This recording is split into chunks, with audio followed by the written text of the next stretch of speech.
She set the envelope down on the reception counter at 1:14 in the afternoon. $50,000 in cash. She provided no name, and she didn't linger for anyone to notice her. She aligned the envelope's edges against the marble surface, turned, and headed back toward the service corridor. Her uniform still carried the scent of floor cleaner and the residue from behind the air vents on the 8th floor. He had been observing from the mezzanine for 11 minutes. He witnessed her open the package, and he saw her count the contents. He saw her hands come to a halt. He observed her fold it closed and then carry it downstairs as if it were weightless. Tonight, he followed her. Lennox Ashford did not proceed to his residence. He entered the rear compartment of the dark sedan that was idling on Montgomery Street and spoke 5 words to his driver. Pursue that individual. Maintain a distance. The driver didn't inquire about which woman. He had been in Lennox's employ for 9 years. He understood the implication of a tone that signaled a question would be unwelcome. The sedan departed from the curb and turned south onto Battery. Lennox watched her through the front glass. She moved with a determined stride, neither hurried nor leisurely. The gait of someone adhering to a timetable that permitted no deviations. She crossed Market Street without awaiting a pedestrian signal. She was well aware of the traffic light timings. She had traversed this path previously on numerous occasions. He rationalized his actions, telling himself he was being pragmatic. He reasoned that a person who returned $50,000 was either genuinely honest or was feigning honesty, and both were worthy of investigation. He had established a logistics empire based on the tenet that every action possesses a motivation, and every motivation can be quantified. Unexplained acts of generosity unsettled him. It represented an indeterminate factor for which his system had no classification. The urban landscape began to transform. Structures of glass and steel yielded to older facades. Painted brick, wrought iron fire escapes, and then the storefronts shifted. A check cashing establishment with a neon sign, missing 2 letters, a laundromat still open at midnight with a blue light spilling onto the sidewalk, a liquor store protected by bars on its windows, and a man seated on a milk crate outside, seemingly waiting for nothing in particular. Lennox had driven through these blocks countless times. His company's primary distribution facility was 11 minutes south of this location. He had personally approved the route schematics. He had never once paid attention to what lay between the highway exit and the warehouse entrance. It had never occurred to him that anything of significance existed within that interstitial space. She turned left onto Eddy Street. The sedan followed, maintaining a 2-block separation. The streetlights in this area were spaced farther apart, and some were non-operational. Those that were illuminated cast a yellowish hue, rendering everything beneath them appear transient, as if the light itself was not intended to persist. She halted in front of a building situated at the intersection of Eddy and Laguna. It was a 5-story structure with a brown stucco exterior, exhibiting water stains that extended from the roofline down to the 2nd floor. The main entrance featured a security door that had been propped open with a folded piece of cardboard. She did not enter. She remained on the sidewalk for what Lennox estimated to be 2 full minutes. She placed the bag she was carrying on the ground. She reached up and retied her hair. She bent down and changed her footwear. The shoes she had been wearing were placed inside the bag. The ones she put on appeared cleaner and softer. She adjusted her jacket, straightened the collar, and wiped away a smudge from beneath her left eye with the back of her hand. She then retrieved the bag and stood motionless for an additional moment. She rolled her shoulders backward. She lifted her chin. She arranged her facial expression into something that approximated a smile, yet was sufficiently subtle to be perceived as one if one wasn't paying close attention. Lennox was observing with intense focus. He had witnessed individuals prepare for board meetings, court proceedings, investor summits, and negotiations involving hundreds of millions of dollars. He had seen people compose themselves before entering rooms that would dictate the remainder of their professional existences. He recognized the underlying mechanics of such preparation, the deliberate construction of a persona intended for the individuals on the other side of the door to believe. This woman was enacting a similar process on a sidewalk in the Tenderloin district at 12:15 in the morning prior to entering her own dwelling. She did not want whoever was inside to perceive her fatigue. She did not want them to witness the toll the night had taken on her. She was fabricating an expression for her children in the same manner that others construct presentations for shareholders, and she was doing so beneath a street lamp that barely functioned, next to a security door held ajar by cardboard. She entered the building. The door closed behind her. A light illuminated a window on the third floor. Lennox remained in the back seat of his sedan. He did not instruct the driver to depart. He did not access his mobile device. He did not reach for the glass of water in the center console. He simply sat there, gazing upward at the third-floor window. The illumination behind it was warm, the sort of warmth emanating from a lamp rather than an overhead fixture. The kind of warmth that someone had intentionally chosen because the ambience of the room held significance for them. He retrieved his phone. He entered the address into a note.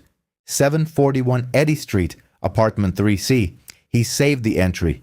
He returned the phone to his pocket. He directed the driver to take him home. During the return journey, the cityscape reversed itself. The wrought iron fire escapes gave way to bay windows. The check cashing establishments were replaced by wine bars.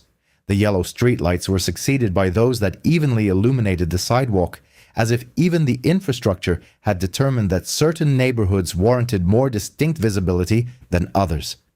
Lennox remained oblivious to this transition. His thoughts were occupied with the 2 minutes spent on the sidewalk, contemplating the nature of exhaustion that necessitates such extensive preparation to conceal, and the distance between the marble reception desk where she had deposited the envelope and the cardboard wedged in her front door. He possessed the address. He had not yet determined his course of action. Denise Lorraine Carter had awakened at 5:40 that morning. Her body no longer required an alarm clock. It had not for 3 years. Her shift concluded at 6 o'clock. She arrived home by 6:25. She would then sleep until 5:40 the following evening, provided the children did not rouse her earlier. They almost invariably did. For 3 years, she had not experienced more than 5 hours of sleep per night. She had ceased keeping count. Zuri was already seated at the kitchen table when Denise emerged from the bedroom. 9 years old, with her homework spread out before her and a bowl of cereal she had carefully poured herself without spilling. The milk carton remained on the counter beside her, as she could not reach the refrigerator shelf where it belonged, and she had wished to avoid waking her mother by dragging a chair across the floor. Denise observed the cereal. She examined the homework. She looked at her daughter, who had organized her morning with the self-sufficiency of a woman 3 times her age, because the alternative was seeking assistance from someone who had no capacity left to give. She made no comment.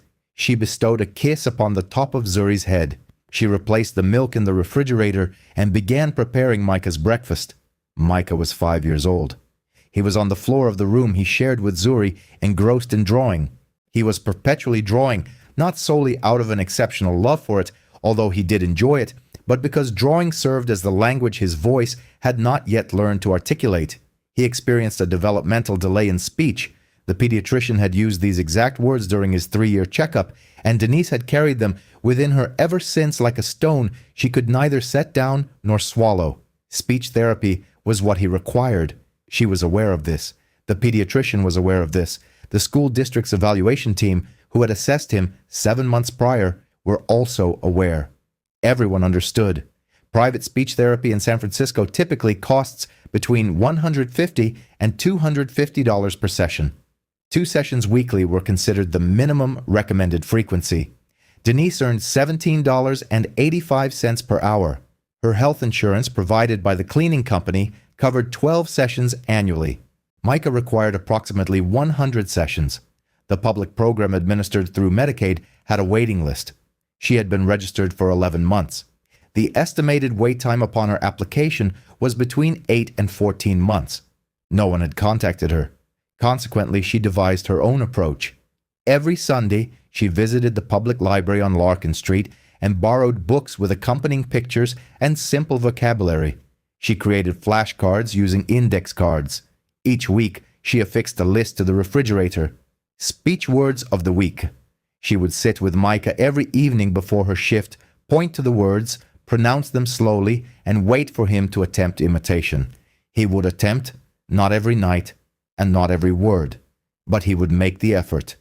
When he struggled to articulate his desires, he would convey them through his drawings. He would depict a sun when he felt happy, a picture of rain when he was not, an image of Zuri when he wished for her to join him in play, and a depiction of the moon when he desired his mother to read to him at night, because the book they read together featured a moon on its cover, and the moon had become the word he could not say but could illustrate. This morning, Denise observed Micah on the floor. He held up a drawing, a yellow circle, the crayon pressed firmly onto the paper. The moon. "It meant red to me tonight," he explained. She accepted it from him and placed it on the refrigerator alongside the other drawings. She made certain he did not witness her expression as she did so. She prepared his breakfast. She packed Zuri's lunch. She consulted the bus schedule. She sat at the kitchen table for 4 minutes while both children were occupied and pressed the heels of her hands against her eyes, taking deep breaths. Not because she was on the verge of tears, but because the pressure behind her eyes felt physical, and applying pressure to it was the sole method of alleviating it. Then she stood. She washed her hands. She commenced her day. She was unaware at that moment that she would later discover an envelope in a waste receptacle on the 8th floor of the building, where she cleaned hallways, wiped down conference tables, and emptied recycling bins filled with documents valued higher than her annual income. She did not know that the envelope would contain $50,000 in cash. The executive lounge on the 8th floor was the final area on Denise's cleaning route. She attended to it between 10:30 and 11 p.m. every Thursday. The room was furnished with leather chairs, a coffee station equipped with a machine costing more than her monthly rent, and a brushed steel waste bin that weighed more than mica. She had been emptying that particular bin for 3 years. It typically contained espresso pods, napkins, and the occasional sandwich wrapper from individuals who could afford to purchase lunch but not finish it. Tonight, however, it held a manila envelope, unsealed, with no identification. She picked it up to deposit it into her cleaning bag. It felt unusually heavy. She opened it. Cash.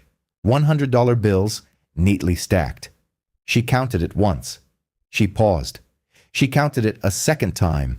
$50,000. $50,000 was not a figure that had ever been part of her existence, not as salary, not as savings, not even as a remote possibility. She placed the envelope on the conference table. She stepped away from it. She observed it for what she would later estimate to be 4 minutes. She did not touch it again during that interval. She simply gazed at it, as one might look at something that possessed the potential to alter everything if allowed to do so. She contemplated mica, the waiting list, and what $50,000 could procure in terms of therapy sessions, specialized care, and invaluable time. She considered the rent. She thought about Zuri's shoes, which were half a size too small, and that Zuri had not mentioned because Zuri did not voice such concerns. She thought about the monthly commissary deposit she sent to her brother, $40 meticulously saved by foregoing lunch 3 days a week, and the profound relief it would bring to no longer have to make such sacrifices. She retrieved the envelope. She folded it in half. She placed it in the inner pocket of her coat. She completed the cleaning of the lounge. She then moved to the 9th floor. She cleaned 2 restrooms and a hallway. She returned downstairs. She mopped the lobby. 45 minutes elapsed. She walked to the reception desk. She withdrew the envelope from her coat. She placed it upon the marble surface. She took a scrap of paper from the notepad beside the desk telephone and wrote 7 words. Found in executive lounge. Thursday night shift. She placed the note atop the envelope. She did not sign it. She did not wait. She proceeded back to the service corridor and clocked out at 1:15 in the afternoon. Her hands were steady. Her coat felt lighter. She was unaware that the envelope had been deliberately placed there. She did not know its owner. She was unaware that the man who owned the building had intentionally placed 3 identical envelopes in 3 distinct locations that week. One was in the conference room on the 12th floor, another in the break room on the 3rd floor, and the third in the executive lounge on the 8th. 2 of these 3 envelopes had vanished without any acknowledgement. No note was left, no report was filed with security, and no mention was made to management. They were simply gone. The third envelope, however, was resting on the reception desk accompanied by 7 handwritten words. And the woman who had placed it there was already aboard a westbound bus, contemplating whether Micah would still be awake upon her arrival home, and if the drawing of the moon remained on the refrigerator where she had left it that morning. Lennox Ashford began his enterprise with a single truck, a rented box truck whose transmission slipped between second and third gear, and a passenger door that did not fully close. He was 22 years old and drove it himself. Pickups were made in Oakland, deliveries in San Jose, and invoices were handwritten on the dashboard at red traffic lights. He slept in the cab for the initial 4 months, as he could not afford both rent and diesel fuel in the same week. By the age of 30, he possessed a fleet. By 40, he had established a company, Ashford Integrated Logistics, specializing in regional freight, last-mile distribution, and warehouse management across 11 states. He built it with the determination of a man constructing something when the alternative is to revert to his starting point, and he had resolved that returning was not an option. Every system was optimized, every cost meticulously tracked, every variable accounted for. He divested the company at 44 for a sum that prompted the financial press to use the term empire. He repurchased it at 47 for less than he had sold it because the new owners failed to grasp what he understood, that a logistics company is not merely a collection of trucks, but a network of relationships built on mutual trust and the commitment to punctuality and fulfilling promises. The purchases eroded that trust within 3 years. Lennox painstakingly rebuilt it over 18 months. He was now 58 years old. He managed Ashford Integrated from the uppermost floor of a building on Montgomery Street, which he also owned. His net worth had reached a point where he no longer monitored it, because beyond a certain threshold, the figure ceases to signify anything other than its own existence. His wife, Opal, had passed away 6 years prior. She succumbed to pancreatic cancer. Diagnosed in March, she was gone by September. 6 months elapsed between the initial scan and her final breath, and during each of those 6 months, Lennox sat by her hospital bedside, engaged in the one activity he had always found challenging: waiting. Opal had been a nurse before Lennox achieved his wealth. She was working the night shift at San Francisco General Hospital when he arrived at 3 in the morning with a dislocated shoulder, sustained from loading freight too rapidly. She reset his shoulder and cautioned him that he would sustain more serious injuries if he continued to work at such a pace. He informed her that he had no alternative. She countered that everyone possesses choices, but they do not always find the available options agreeable. She was the sole individual in his life who had ever compelled him to look downward, not at spreadsheets, nor at balance sheets, but at the floor being cleaned by someone else, at the driver waiting in the rain, at the cashier whose name he had never bothered to learn despite purchasing coffee from her every morning for 6 years. Opal perceived these individuals. She had been one of them, and she made him see them as well, not through admonitions, but through her mere presence. She simply existed alongside him in a manner that rendered invisibility impossible. When she died, that ceased. No one replaced it. No one could. His son Kendrick was 28 years old. He was employed by the company. His competence was of the kind exhibited by individuals who have never been required to exceed a basic level of functionality. The relationship between them was strictly professional, a deliberate choice Lennox had made without conscious recognition of doing so. He had concluded that control was more secure than intimacy and had applied this principle to every relationship in his life, including the one that should have been an exception. 2 years after Opal's passing, Lennox was approached by a business associate named Roland Gaines. Roland managed a charitable foundation focused on clean water initiatives in sub-Saharan Africa and required an investor. Lennox provided a check for $12 million. Roland Gaines allocated $2 million to water projects and $10 million for his personal use. The foundation was merely a facade. The projects depicted photographs of wells constructed by other organizations. The financial documentation was fabricated. The entire endeavor was a performance of benevolence designed to extract funds from individuals who desired to believe They were contributing to something tangible. The Federal Trade Commission estimates that Americans lose over $700 million annually to charitable fraud. Lennox was unaware of this statistic before becoming a victim. He learned it, as most people do, with significant statistics after it was too late for the data to be of assistance.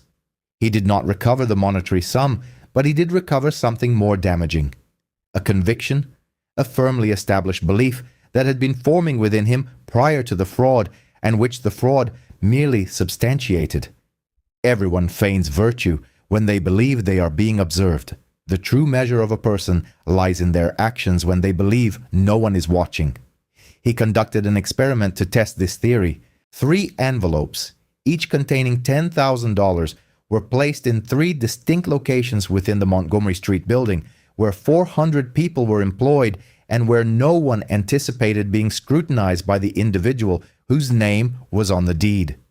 These locations were the conference room on the 12th floor, the break room on the 3rd floor, and the executive lounge on the 8th floor. 2 of the 3 envelopes disappeared without a trace. No one reported their discovery, no one turned them in, and no mention was made to Lennox. He was not surprised. He had long since ceased being surprised by that particular outcome. The 3rd envelope, however, was different.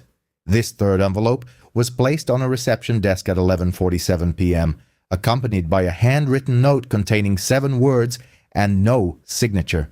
And Lennox Ashford, who had not been surprised by a person in 6 years, sat in his home office on a Friday morning, rereading Opal's final letter for the 290th time. She had penned it 4 days before her death. Her handwriting was uneven, her pen trembling, but her words were unequivocally clear. You will recognize them by how they treat what they cannot afford to lose. He had read this sentence every morning since the funeral. It had become a ritual, something he performed because he had promised her he would. However, rituals devoid of understanding are merely habits, and habits do not transform a person. They merely maintain their static state. He reread the sentence. He did not yet comprehend its meaning, but for the first time in years, he felt a genuine desire to do so. 72 hours after the envelope appeared on the reception desk, Lennox initiated a secure message to the head of human resources. The message contained a single line: "Who was on the night cleaning rotation for the 8th floor executive lounge last Thursday?" The reply arrived 14 minutes later. Denise Carter, employee ID 4471, night shift custodial team, 3 years on staff. Lennox did not access her complete personnel file, not yet. He opened the summary, a single page detailing her hire date and shift schedule. Her emergency contact was listed as a neighbor, not a spouse or a parent. He scrolled to the performance review section. 3 years of quarterly reviews with every box marked satisfactory or above satisfactory. No disciplinary actions, no incident reports, no formal complaints, no requests for schedule modifications, no requests for pay advances, and no sick days taken, despite being entitled to 6 per year under the company's custodial contract. At the conclusion of the most recent review, the night shift supervisor had appended 4 sentences: reliable, never late, efficient, exemplary. She never expressed dissatisfaction or made demands. Lennox reread the correspondence. The initial few phrases were the sort of commendation supervisors typically extended to exemplary staff members. The 4th statement, however, stood apart. She never makes any requests. He contemplated that particular sentence for a time. It did not characterize an individual devoid of personal needs. Rather, it depicted someone who had concluded that acknowledging her needs openly was a luxury she could not afford. He retrieved his mobile device and contacted his private assistant, not the corporate one. This was the person who managed affairs outside of official procedures. "I require some background information on an employee, confidential, not through human resources. Her name is Denise Carter." The intelligence arrived the subsequent morning. A single page. Unmarried. 2 offspring. A daughter, precisely 9 years old. A son, 5 years old. The boy had a formally documented developmental speech impediment. He had been on a waiting list for Medicaid-funded speech-language therapy for 11 months. In the state of California, the typical waiting period for such therapy ranged from 6 to 18 months, contingent upon the county. San Francisco County was among those with longer wait times. The boy had not yet received any treatment. The family resided in a dwelling subsidized through the Section 8 program, located on Eddy Street. Waiting lists for Section 8 housing vouchers in San Francisco typically spanned between 2 and 7 years. Numerous property owners in the city declined to accept them. Those who did often managed properties characterized by deferred maintenance, malfunctioning elevators, and heating systems that operated sporadically. The residents on Eddy Street fell into this category. Denise Carter's hourly wage was $17.85. She worked 5 evenings a week. Her employment records did not indicate a second job, although the assistant's report noted that her transit card activity suggested weekend errands that encompassed a significantly broader geographical area than would be typical for someone without additional commitments. She had not applied for any of the company's employee assistance programs. She had not utilized the child care reimbursement benefit available to all full-time personnel. It was possible she was unaware of its existence, as most hourly employees were not. Lennox remained seated at his desk, the documentation open before him. A single page. It was not an intricate report. A single mother, 2 children, 1 requiring medical attention that the system had placed on hold. An apartment maintained by a voucher that took years to obtain and could be revoked for minor infractions such as a missed recertification appointment. A salary sufficient for essentials, provided essentials were defined as the absolute minimum needed to prevent a household from slipping below a critical threshold, a point from which recovery would be improbable. He surveyed the file. This was the same individual who had discovered $50,000 in a discarded receptacle and returned it with a handwritten note. He set the file aside. He picked up his phone. He did not contact human resources. He did not consult his legal counsel. He summoned his driver. The sedan arrived at the intersection of Eddy and Laguna at precisely 7:15 in the evening. Lennox instructed the driver to park across the street, engine off, lights extinguished. The driver did not inquire about the reason. 9 years. The structure appeared even more dilapidated in the daylight than it had under the cover of midnight. The stucco exhibited cracks along the second floor. 2 panes of glass on the 4th floor windows were replaced with plastic sheeting. The entryway still featured the same security door, held ajar by a piece of cardboard. It had not been repaired, and it was unlikely to be. Lennox observed from the rear seat of the vehicle.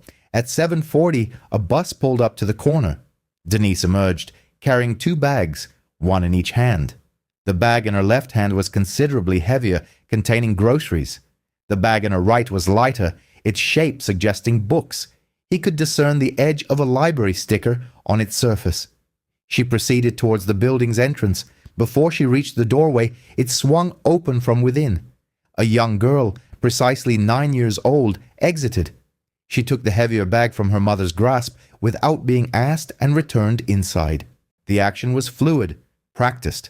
This was a synchronized routine they had established together, not through discussion, but through inherent understanding, forged by repetition, necessity, and a shared recognition of their household's operational norms, where questioning was a luxury neither could afford. Denise did not enter immediately. She paused at the entryway. A young boy appeared behind the glass door. Smaller, 5 years old. He remained silent, holding a piece of paper against the glass so his mother could view it from the exterior.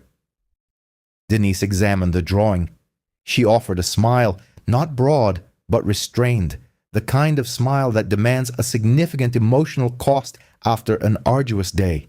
She opened the door and accepted the drawing from his hands. She held it as if it possessed considerable weight, then entered the building. Lennox continued his vigil from the automobile. The window on the 3rd floor illuminated. The same gentle light emanated from the lamp he had previously observed. Through the glass, he could see into the kitchen area. Denise was seated at a modest table, perusing a library book. The boy climbed onto the adjacent chair. The girl occupied the opposite seat, a notebook open before her, engaged in her schoolwork. Denise began reading to the boy, her voice deliberately slow, her finger tracing the lines on the page. He could clearly see her lips forming each word with careful articulation. The boy focused on her lips, then the page, then her lips once more. On the refrigerator behind them, Lennox could discern a piece of paper affixed to the door. He could not decipher the inscription from his vantage point, but its layout was evident. A handwritten list. Below it, a series of small drawings, secured with strips of what appeared to be masking tape. These were the boy's creations, arranged in an orderly fashion, each assigned a place, a sense of permanence. She was personally instructing him, utilizing library resources, index cards, a refrigerator list, and the unwavering patience of someone lacking the financial means to secure the assistance her son required, yet resolute in her commitment to undertake the task herself. Denise paused her reading. The boy turned to her. He opened his mouth. A sound emerged, not precisely a word, but something akin to an exhalation, a nascent attempt. Denise offered no correction, no prompting, no diversion of her gaze. She simply waited. He tried again. His mouth moved differently this time. His lips met and separated to form a shape that more closely resembled something recognizable. Moon. The utterance was soft, imperfect, but it was present. Denise did not exhibit an overt reaction. She neither applauded nor offered praise. She turned the page of the book to a depiction of the moon and continued reading as if no remarkable event had transpired, as if the word had always existed and he had merely discovered it at the opportune moment. Lennox remained in the back seat of his automobile on Eddy Street, the engine silent, the windows closed. The street was darkening. Several minutes elapsed without him stirring. He made no move for his phone, checked no time, and his thoughts were not occupied by the office, the company, the quarterly projections, the impending board meeting next Tuesday, or the 11 urgent emails his assistant had flagged before the close of business. He was observing a woman reading to her son by lamplight through a third-floor window, a dwelling he would not have entered for any reason he could have articulated that morning. He had not experienced such stillness since the night Opal passed away.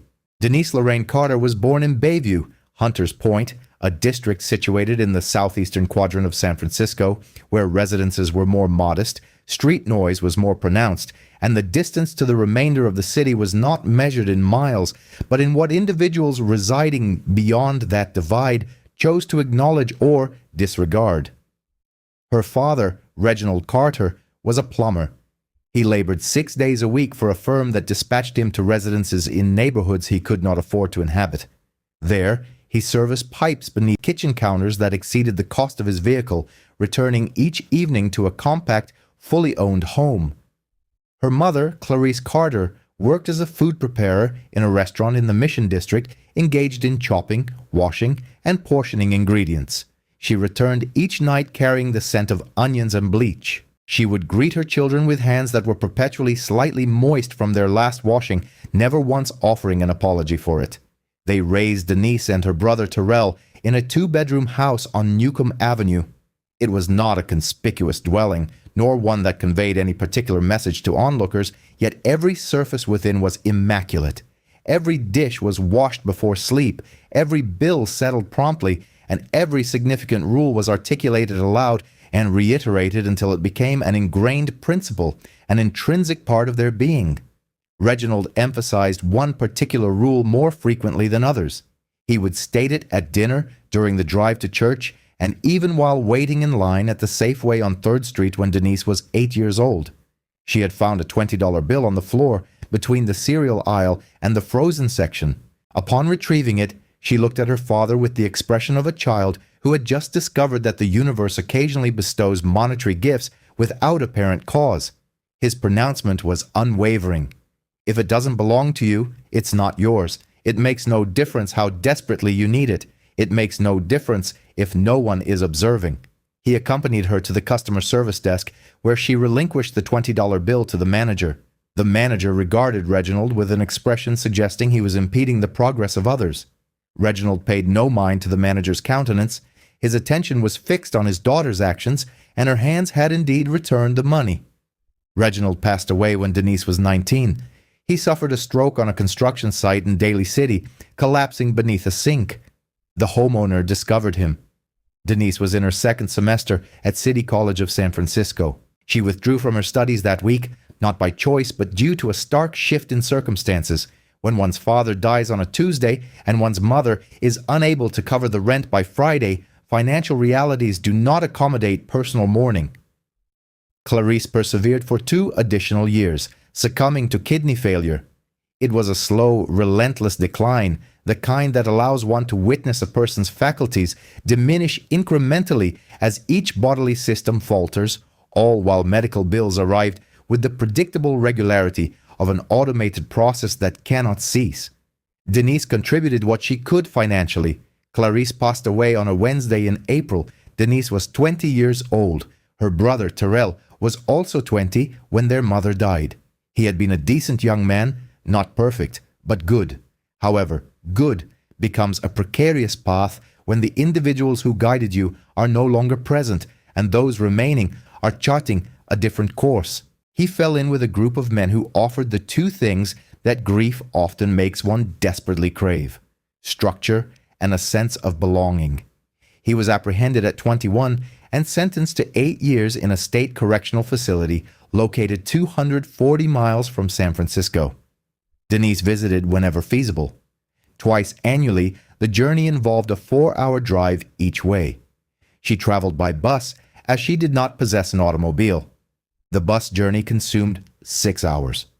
She departed at 3 in the morning to arrive by 9. Visiting hours concluded at 3 in the afternoon. She returned home by midnight. Telephone calls from the facility incurred a cost of $1 per minute. Some months, Terrell initiated contact twice weekly. In other months, he would not call at all. The silent months were more challenging. Denise sent money to his commissary account each month, $40, sufficient for toiletries, instant noodles, and postage. She procured the $40 by foregoing lunch on Mondays, Wednesdays, and Fridays each week. For 14 months, she had ceased to register the sensation of hunger. It had receded into the background, becoming an incidental aspect of her existence, akin to her commute, her night shifts, and the fact that her son could not yet pronounce her name. She harbored no resentment towards Terrell. She never spoke of him with bitterness. She only disclosed her brother's incarceration if directly questioned, and most individuals did not inquire directly, as most people showed little interest in her personal life. She gave birth to Zuri at 23. The child's father departed prior to the birth. She had Micah at 29 with a different partner. He remained for 2 years. He left when the pediatrician uttered the words developmental speech delay and presented Denise with a referral list. The man seated beside her observed that list not as a child in need of assistance, but as a future financial burden he had not anticipated. He was gone within the month. Denise did not search for him. She did not pursue child support. She evaluated the legal expenses, estimated the probability of collection given his employment history, deducted the cost in time and emotional energy, and the specific form of optimism required to pursue someone who had already determined one was not worth remaining for, concluding that the financial calculation did not add up. She went to work. She returned home. She fed her children. She read to her son. She affixed his drawings to the refrigerator. She skipped lunch 3 days a week and transmitted $40 south to a facility where her brother was learning to subsist within a system that had no inclination to equip him with the skills for life beyond its confines. She managed all of this on 5 hours of sleep and $17.85 per hour, and she sought no assistance from anyone. Not due to a lack of need, but because she had learned through 15 years of accumulated experiences that requesting help involved a transaction with costs exceeding its returns. When you ask, people perceive you differently. When you ask, the system makes a notation. When you ask, someone with a clipboard categorizes you as a risk factor rather than an individual. When you ask, the assistance provided comes with stipulations that feel less like support and more akin to scrutiny. Consequently, she did not ask. She bore her burdens, much like her father carried plumbing supplies to homes he would never own, or her mother carried the aroma of another person's kitchen back with her each night, or her brother endured time in a place that measured his existence by remaining days. She carried it because it was hers, and relinquishing it was not an option, and because the sole alternative to carrying it was allowing it to fall upon her children. And that was an outcome she would never permit.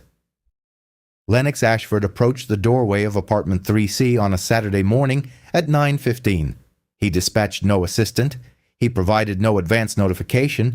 He arranged no meeting through human resources, nor did he schedule an appointment via the building management office.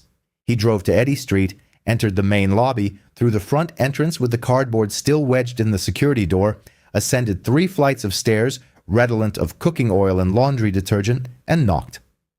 Denise opened the door.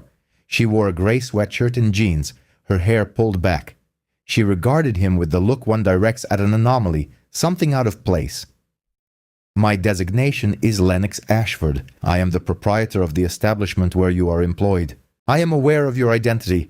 You returned an envelope last Thursday. It did not belong to me." He paused. She did not fill the ensuing silence. She held the door at an angle that afforded her a complete view of him without opening it wide enough for him to see within. "I am aware. That is the reason for my presence." She studied him for a moment, then opened the door fully, not out of trust, but because she had resolved that whatever this encounter entailed, it was preferable to confront it directly rather than harbor lingering uncertainty. The apartment was compact, featuring 2 bedrooms, a kitchen that doubled as a dining area, and a living room that served as a play space. On the floor near the window, Micah sat with a sheet of paper and a box of crayons. He did not look up, engrossed in his drawing. Zuri was at the kitchen table reading a book that surpassed the comprehension of most 9-year-olds, yet perfectly suited for a child who had been essentially raising herself since the age of 6. Lennox sat at the kitchen table as Denise gestured towards the chair, and he understood that remaining standing was not an option. To remain standing in her home while she was seated would have altered the nature of the interaction. He conveyed the purpose of his visit. He kept his address concise and devoid of overt emotion, communicating in the language he understood best: structure. He outlined a position within his company, operations coordinator, an entry-level management role. The remuneration was triple her current earnings. The comprehensive benefits package included full medical, dental, and vision coverage, along with a rider for mental health and developmental services encompassing speech-language therapy for dependents up to the age of 18, with 2 sessions per week. There was no waiting list and no financial ceiling. Denise remained immobile. He had not concluded. The position necessitated a GED and the successful completion of a 6-month operations management certificate program. His company would cover the expenses for both. This included tuition, materials, and examination fees. His company maintained an employee development fund incorporated into the operational budget for the past 4 years. This fund facilitated GED attainment, trade certifications, and associate degree programs for any full-time employee. The enrollment rate across the entire organization stood at a mere 1.3%, not due to a lack of interest, but because the program's existence was largely undisclosed. This information was buried within a benefits handbook that most hourly employees never received, and those who did often neglected to read it due to its 94 pages and a font size that suggested the company had little desire for its utilization. He articulated this fact without apology, speaking with the candor of someone who has recently recognized a problem and has not yet determined the extent of their culpability. Denise regarded him. "I do not accept that which I have not earned. This is not a gratuity, it is an investment. There is a distinction." She did not respond immediately. Her gaze shifted to the floor where Micah was drawing. The crayon in his hand was yellow. He applied it to the paper with the focused intensity of someone whose hands could articulate what their mouth had not yet learned to express. The drawing depicted a circle, large and vibrantly colored. She understood its significance. He wished to read the moon book that evening. She looked at the drawing, then at Lennox. She did not offer an immediate assent. "I need time to consider it." Lennox nodded. He rose to his feet. He did not exert pressure or provide a business card. He did not utter phrases such as "take your time" or "inform me of your decision." He walked towards the door and paused. "The program is already established," he stated. "It has been in existence for 4 years. I am not creating something new for you. I am informing you of something that should have been made apparent long ago. What you choose to do with this information is entirely your decision." He departed, and the door closed behind him. Denise stood in her kitchen. Micah continued to draw. Zuri had ceased reading and was observing her mother with the knowing expression of a child who comprehends more than has been explicitly stated and awaits further revelation. Denise remained silent. She picked up Micah's drawing from the floor and placed it on the refrigerator alongside the others. It joined the weekly speech vocabulary words and the array of moons, suns, and small figures that her son had created, for drawing was his chosen language, and he employed it to convey matters of importance. She stood before the refrigerator for an extended period. She was not reading the inscriptions. She was contemplating the entirety of it, all that her life had produced, and all that it had lacked. Affixed to a door with masking tape in an apartment that carried the scent of coffee, crayons, and the unique quietude that pervades a home where an individual has been single-handedly sustaining everything for so long that the act of sustaining has become imperceptible even to herself. Denise did not sleep that night. Not because of her work shift. She had Saturdays off. She did not sleep because the proposition Lennox had presented was not merely financial. It was not an act of charity. It was a potentiality, and she had learned long ago that hope was an item of luxury, and luxury items, in her experience, were the first to be repossessed. She had encountered such situations before, not this precise scenario, but its underlying pattern. Someone offers something. You reach for it. The object recedes. You are left with your hand extended, empty, and the lingering recollection of what it felt like to believe it was tangible. She had ceased reaching long ago. Reaching was a risk she had eliminated from her operational programming, much like uninstalling an application that frequently crashed. You do not miss it. You simply refrain from attempting to launch it. The impediment was not the position itself. The obstacle lay in the logistical feasibility of accepting it. The role required daytime hours from 8 in the morning until 5 in the evening. The GED coursework required attendance on 2 evenings each week, from 6 in the evening until 9.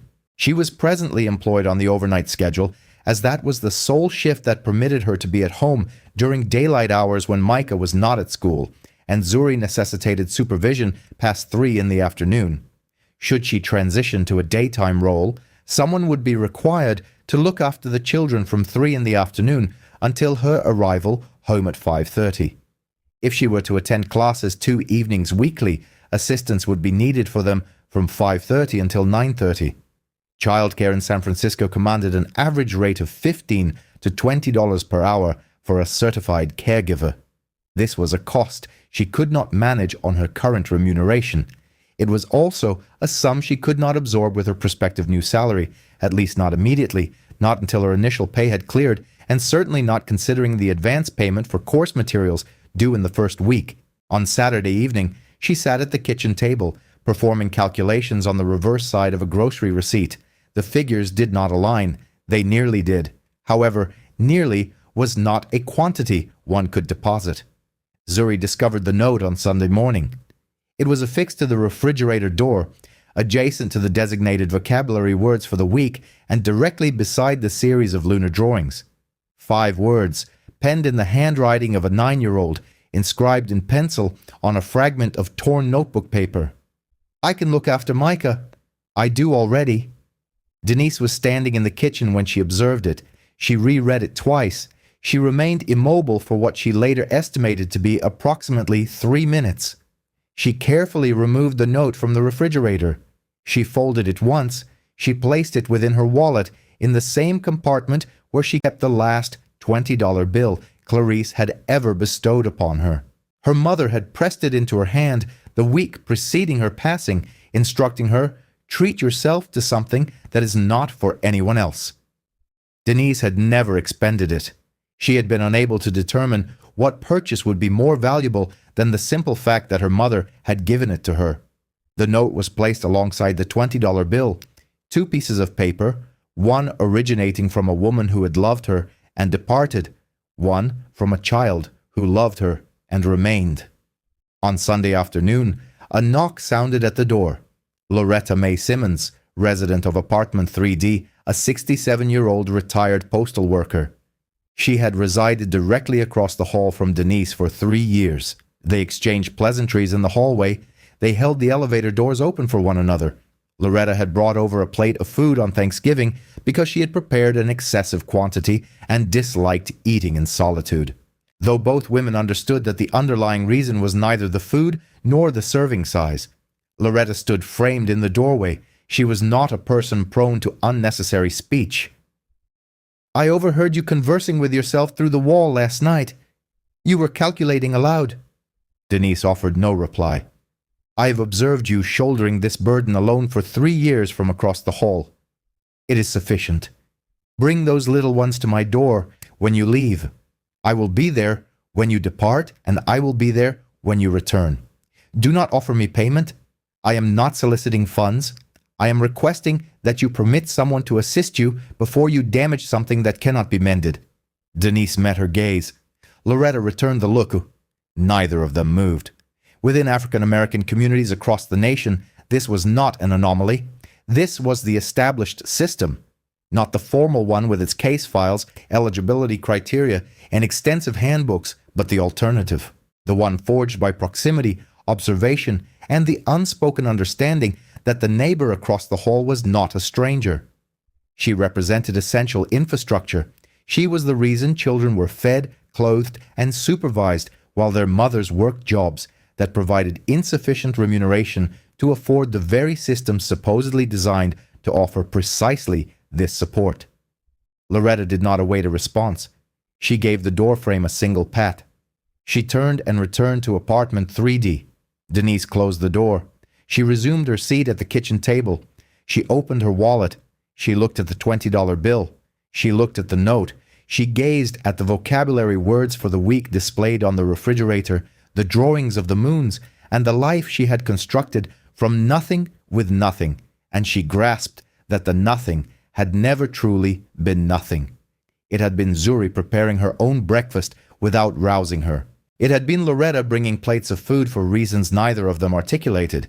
It had been Micah creating drawings of his unspoken thoughts and trusting her to comprehend them. She picked up her telephone. She dialed the number from the card Lennox had not provided. She had committed it to memory from the company directory posted in the custodial break room. She had memorized it the very night she commenced her employment there, not out of any expectation of needing it, but because she retained everything. It was her method of survival. The telephone rang twice. "This is Denise Carter. I accept the position." The initial month proved to be the most arduous period Denise had encountered since the year her mother had passed away. The role commenced on a Monday. She arrived at 7:45, 15 minutes ahead of schedule. She occupied a desk whose underside she had meticulously cleaned for 3 years and powered on a computer that required a login credential she did not yet possess. An IT technician configured it for her within 10 minutes and departed without elucidating the functionality of the email system. She deciphered it by 11 in the morning. She did not solicit assistance from anyone. During the second week, she attended her inaugural operations meeting. 14 individuals were seated around a conference table that she had routinely wiped down every Thursday evening for 156 consecutive weeks. She remained silent. She took notes on a legal pad. She listened intently. Upon returning home that evening, she dedicated herself to reading until 1 in the morning. By the conclusion of the second month, she was adept at navigating the logistics management software, the inventory tracking system, and the internal communications platform. She had independently acquired proficiency in Excel using a library book and a series of complimentary online tutorials viewed on her phone during her lunch breaks. She now ate lunch every day, seated in a break room where she had once been responsible for emptying the recycling bins. In March, Micah commenced speech therapy, actual sessions, twice weekly with a speech-language pathologist named Dr. Yvonne Hadley, who had dedicated 22 years to this field. Dr. Hadley sat with Micah during his initial session, observing him draw a moon before asking him to articulate anything at all. During the second session, Dr. Yvonne inquired about the flashcards, the weekly vocabulary words, the library books, the refrigerator, and the system Denise had painstakingly established from scratch. This was because the official system had placed her son on a waiting list and left him there. Dr. Yvonne regarded Denise for a moment. "You have been performing my role with a library card and tape on a refrigerator." Denise offered no verbal reply. There was nothing to respond to. She had utilized the available resources. What was available was a library and tape. Thus, those were her tools. In April, Denise identified a routing error. It was embedded within the warehouse distribution system. A misalignment between the loading dock schedule and the driver dispatch sequence resulted in a 40-minute deficit every Tuesday and Thursday afternoon. No one within operations had detected it. Not the logistics managers, not the analysts, not the external consultants the company had engaged twice within the preceding 18 months to optimize precisely this procedure. Denise noticed it because she had mopped the warehouse floor at 11 at night on Tuesdays and Thursdays for 3 years. She had observed the trucks standing idle. She had seen the drivers waiting. She had meticulously counted the minutes as she counted everything. She counted in the same manner. Her father counted pipes, her mother counted onions, and her brother counted days. It was a family tradition. It was how they made the numbers work. She brought the identified error to the attention of her supervisor. The supervisor escalated it to the operations director. The operations director presented it for discussion at a meeting. Denise was requested to present the proposed resolution. She stood at the front of a conference room, a whiteboard marker in her hand, and articulated the problem within 4 minutes. She had practiced this presentation 11 times the previous evening in her kitchen while Loretta supervised the children. Lennox was present at this meeting. He was seated in the back row. He did not speak. Following the meeting, he sent a single message to his assistant. "She possesses more capability than half the individuals in that room, and she is aware of it." That is the distinction. In May, Micah articulated a complete sentence. His therapist recorded it. Denise was observing from the session observation room, separated by glass, when it occurred. She covered her mouth with her hand. She made no sound. Dr. Yvonne looked through the glass at her. Neither of them uttered a word. Neither felt the need to. In June, Denise successfully completed the Operations Management Certificate program. She passed the examination on her initial attempt. Her score placed her within the top 3% of her cohort. She did not disclose her score to anyone. Zuri discovered the letter in the kitchen and affixed it to the refrigerator without seeking permission, alongside the drawings of the moons, the vocabulary words, and all the other elements that held significance in that apartment. Micah's first complete sentence was not what anyone had anticipated. 8 months after the envelope's delivery, the call arrived on a Tuesday afternoon. Lennox was in his office on the 30th floor. The head of accounts receivable was on the line. There was a discrepancy. The envelope containing $50,000, which Denise had returned, did not correspond with any of Lennox's recorded disbursements. He had distributed 3 envelopes, each containing $10,000. One was placed in the conference room on the 12th floor, another in the break room on the 3rd, and a third in the executive lounge on the 8th. All 3 were funded from the same discretionary account.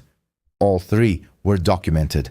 The $10,000 envelope intended for the executive lounge was retrieved from the reception desk.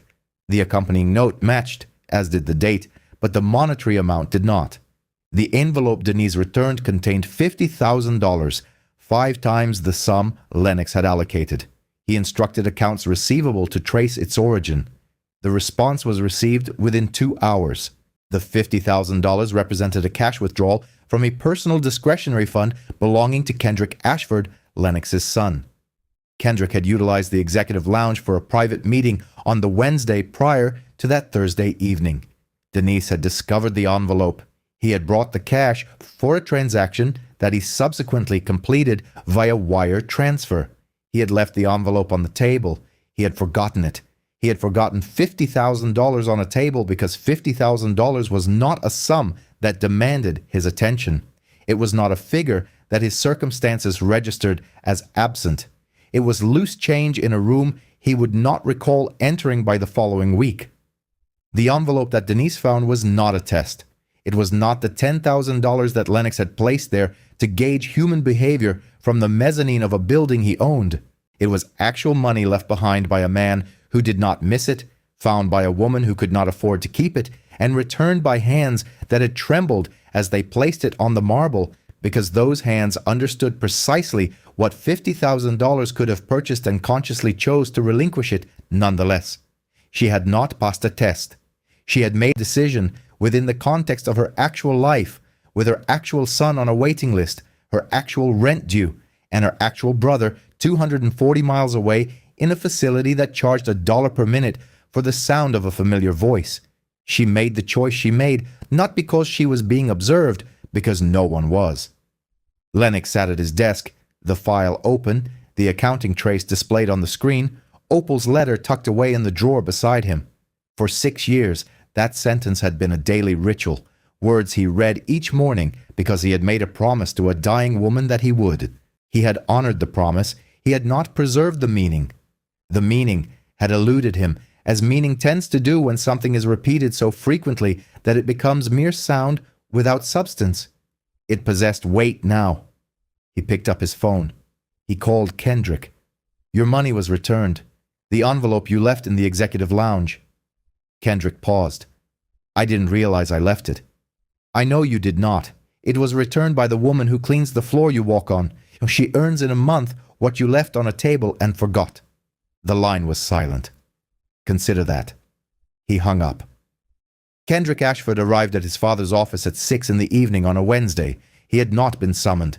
He had been instructed to contemplate something, and he had spent 3 days doing so, and the contemplation had not ceased, and so he came. He was 28 years old. He had grown up in the house on Pacific Heights after wealth had already been established. He had attended private schooling. He had attended a university whose annual cost exceeded Denise Carter's earnings over 3 years. He had joined his father's company at the age of 23, bestowed with a title and an office, and an understanding that both had been provided, not earned. He was aware of this. He did not discuss it. He was not an unkind person. He was not ill-intentioned. He held doors open. He uttered please and thank you in restaurants. He contributed to charitable causes selected by his assistant from a curated list each December. By every observable metric, he was a decent man. But decency and awareness are not synonymous. One can be decent and still fail to perceive the individual standing 3 feet away. One can be decent and traverse a floor cleaned by someone else at 4 in the morning without ever wondering whose hands performed the labor or what those hands returned to afterward. Kendrick sat down opposite his father. The office was hushed. The city skyline was visible through the glass behind Lennox's desk, 30 floors up, sufficiently distant from the street to forget its existence. "Why does it matter to you that she returned it?" Lennox did not respond immediately. He regarded his son with a gaze he had recently adopted, not through the lens of assessment, but through something more ancient, something Opal had instilled in him that he had only just rediscovered. "Because your mother would have returned it." The room fell silent. Kendrick looked at the desk, at his hands, at the window behind his father. "Mom wasn't poor. No. But she was a nurse earning $42,000 a year when I met her, and she would have returned it. Poverty had nothing to do with it." Kendrick offered no reply. He absorbed the words. He contemplated the figure, $42,000, his mother's salary before everything transformed, before the trucks became a fleet, the fleet a company, and the company a name recognized in rooms she never entered because she was working a 12-hour shift at a hospital where the parking garage exuded the scent of exhaust fumes and the break room coffee maker had been out of order since 2003. He reflected on the executive lounge. He had frequented that room hundreds of times. He had left the envelope on the table after a meeting and departed, giving it no further thought. $50,000 left on a surface and forgotten, much like one forgets a pen, a water bottle, or a receipt no longer needed. The lounge was attended to nightly by a rotating staff of 4 individuals. He did not know any of their names. He had never learned them, not by deliberate choice, but because it had never occurred to him that there were names to learn. The cleaning staff were an integral part of the building's fabric, akin to the elevator. Present, functional, invisible. The Montgomery Street building employed approximately 200 support personnel, including security guards, custodians, maintenance workers, mailroom operators, cafeteria staff, and the loading dock crew, 200 individuals who arrived before the office workers and departed after them, and whose labor facilitated every meeting, every presentation, every quarterly review, every corner office with a city vista. Kendrick had never expressed gratitude to any of them, not once in 5 years. He did not feel pride in this, yet he did not feel shame either. He occupied the interim space, the space where most individuals reside when they first comprehend that the world they inhabited was smaller than the one that truly existed. He looked at his father. "What is the woman's name?" "Denise Carter." Kendrick retrieved his phone. He opened the notes application. He typed the name, 2 words, 8 letters and 6 letters. He saved it. He returned the phone to his pocket. It was a minor gesture, writing down a name. It did not alter the underlying structures that had rendered her invisible to him.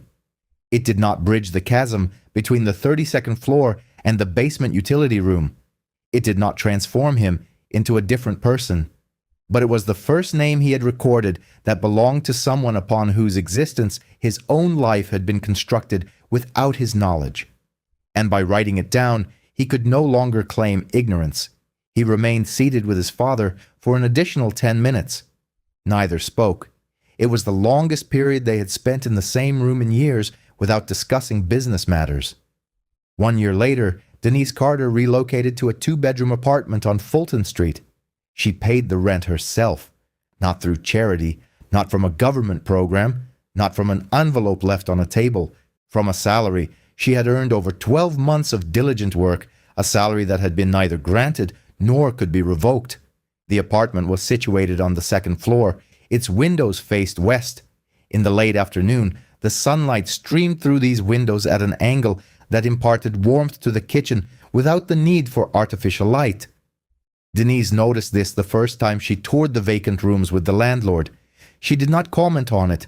However, it was the reason she selected this apartment over another option that was $80 less expensive. The light held significance. She could not articulate its exact importance. It simply did. Zuri had her own bedroom for the first time. She stood in its doorway on moving day and did not enter immediately. She surveyed the space. The walls were white. The floor was clean. The window was ajar. She stood there for a moment with the expression of a child who has received something unexpected and does not yet know how to manage it. Then she entered. She placed her backpack on the floor. She sat on the bed that Denise had purchased from a second-hand store on Divisadero for $75 and had meticulously cleaned with vinegar and a cloth until it carried no scent but that of pure cleanliness. Zuri lay down. She gazed at the ceiling. She closed her eyes. She was asleep within 4 minutes. She was 10 years old and had not possessed a personal room since her birth. She slept for 2 hours without stirring. Micah was now 6. He had been undergoing speech therapy twice a week for 10 months. Dr. Yvonne had meticulously documented his progress in a file that had grown to 44 pages. He could consistently pronounce 85 words. He could form short sentences. He could articulate his needs. He could name the individuals in his life. He could say Zuri. He could say Loretta. He could say Mom. Loretta visited the new apartment that first evening. She brought a dish she claimed she had made too much of. She had been preparing excess quantities for the past year, enough for 4, not due to miscalculation, but because 4 was the number she now cooked for, herself, Denise, Zuri, and Micah. She did not reside with them. She did not need to. She came every evening because that is what family does, and she had resolved a long time ago that family was a construct one built, not a designation one was assigned. Denise unpacked the final box in the kitchen. She had labeled it with a single word, keep. Inside the box were 3 items, a $20 bill in a small envelope, her mother's final gift. Buy yourself something that is not for anyone else. She had never spent it. She would not spend it now. A fragment of torn notebook paper in a child's handwriting. I can watch Micah. I do already. A scrap from a reception desk notepad found during the Thursday night shift in the executive lounge. She affixed all 3 to the new refrigerator. Beneath them, She taped the current week's vocabulary words. Below that, the row of drawings, the moons, the suns, the small figures that Micah had created over 2 years of learning to articulate what his hands had always understood. The refrigerator in the previous apartment had been beige and dented, and the freezer door had not sealed properly since 2021. This one was white and pristine, and the door closed with a sound that indicated things remained cold, stayed fresh, and stayed where they were placed. However, the items affixed to it were the same, carried from one phase of life to the next, not because of any measurable value, but because they served as proof. Proof that she had existed there, that she had persevered, that it had not diminished her. Micah entered the kitchen. He clutched a sheet of paper, his gaze drifting upwards towards the refrigerator. He observed the vibrant drawings, the scribbled words, and the various items his mother had affixed to every refrigerator they'd ever had. She had a firm conviction that this particular surface, above all others in any of their residences, was the designated spot for significant keepsakes. He then turned his attention to his mother. "Mom," he announced, "I drew you the moon." Denise regarded the paper held in his hands. It featured a generously sized yellow circle rendered with a firmly pressed crayon. Beneath this circle, 2 figures stood side by side, one considerably taller than the other. They weren't holding hands, yet they were positioned closely enough to convey a shared bond without any verbal confirmation. She accepted the drawing and studied it intently for a considerable duration, remaining silent. Subsequently, she affixed it to the refrigerator, positioning it above the words, above the notes, above everything else, precisely where the most crucial items were meant to reside. She pressed the adhesive strip firmly with her thumb, meticulously smoothing out the edges. Stepping back, she watched as Micah began to depart, heading back to his room and his art supplies. He had expressed all he needed to. There was no requirement for a reciprocal response from her. The kitchen was hushed. Sunlight streamed through the windows facing west, casting a warm golden hue that fell upon the refrigerator at the precise angle that had initially captivated Denise on their first day and ultimately led her to choose this very apartment. The drawing seemed to absorb the light, the yellow circle radiating a soft glow. She stood in her kitchen, in her home, in a life meticulously built through countless night shifts, skipped lunches, and early mornings where she'd risen at 5:40 and remained active until her children were asleep. The kitchen was tidy, and the artwork and notes were securely displayed on the refrigerator. She paused in that life, allowing it to embrace her for a fleeting moment. Tears did not fall. They weren't necessary. The emotion she experienced was not sorrow, nor was it relief. It was akin to the comforting sound a home emits when all its inhabitants are safely inside and harmony prevails. Lennox Ashford occupied his office at 7:14 in the evening on a Thursday. The edifice had fallen silent, most of the personnel having already departed. The cleaning staff had commenced their rounds on the lower levels, and he could faintly discern the distant hum of a vacuum cleaner somewhere below. He realized he had never truly registered that sound before. It struck him now with new clarity. He opened the drawer adjacent to his desk. Opal's letter lay within.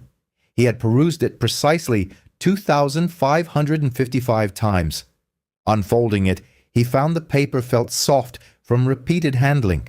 The central crease had become a pale white line, a testament to 7 years of daily openings and closings. Her handwriting was characteristically uneven. An asterisk. You will know them by what they do with what they cannot afford to lose. An asterisk. He read the words again, then placed the letter on his desk. Picking up a pen, he contemplated the 7 years he had spent reading this sentence without composing a reply. It wasn't due to a lack of things to say, but rather because he felt he had not yet earned the right to add his own words to hers.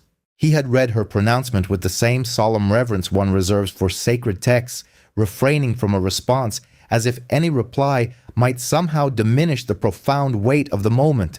Beneath her inscription, he penned his own reply in his steady, precise script, a stark contrast to her own.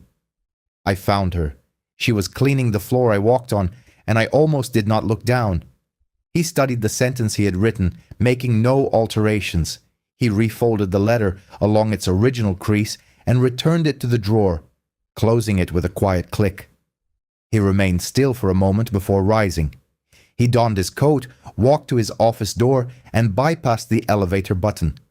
Instead, he opened the stairwell door, facing the challenge of 30 flights.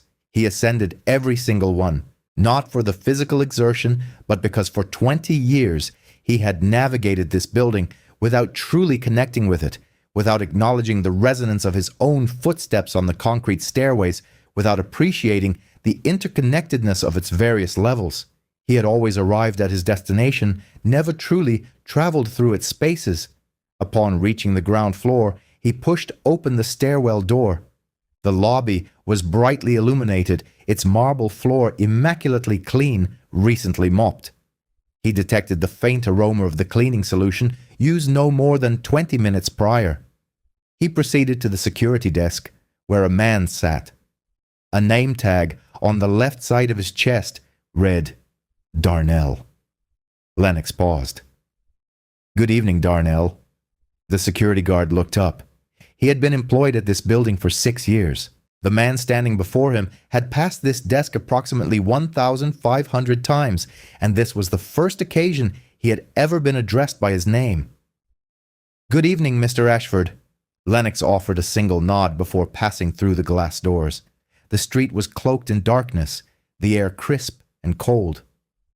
His chauffeur was waiting at the curb, the engine running, the rear door ajar. He walked past the vehicle without acknowledging the driver, without pausing.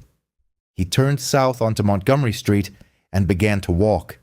He had navigated these thoroughfares by car countless times, but tonight, for the very first time, he traversed them on foot. Denise Carter discovered $50,000 that did not belong to her. She returned it despite earning a salary insufficient for even a single therapy session for her son. Kendrick Ashford left $50,000 on a table, completely forgetting its presence. The world lacks a word to adequately describe the chasm between these two realities, yet it should possess one. The most disheartening aspect of individuals like Denise is not their resilience in the face of adversity, it is how readily the rest of us learn to overlook them. She had been in that building for 3 years. She cleaned the floors we walked on. She emptied the trash before we arrived. She worked through the hours when we slept. And no one knew her name until a man witnessed her relinquish the one thing that could have transformed her life and then walked away as if it were the only conceivable course of action. Someone within your building cleans the floor you tread upon. Someone in your office discards the refuse before you arrive. Someone in your life is holding everything together with hands that tremble from exertion, discipline, and love, and you have never once inquired about their name. If this narrative has enabled you to perceive someone you've been overlooking, share it with them, not as an apology, but as a new beginning. If it has ignited your anger, that is a positive reaction. Channel that anger into action. Subscribe to Lena's story. We'll connect in the next installment.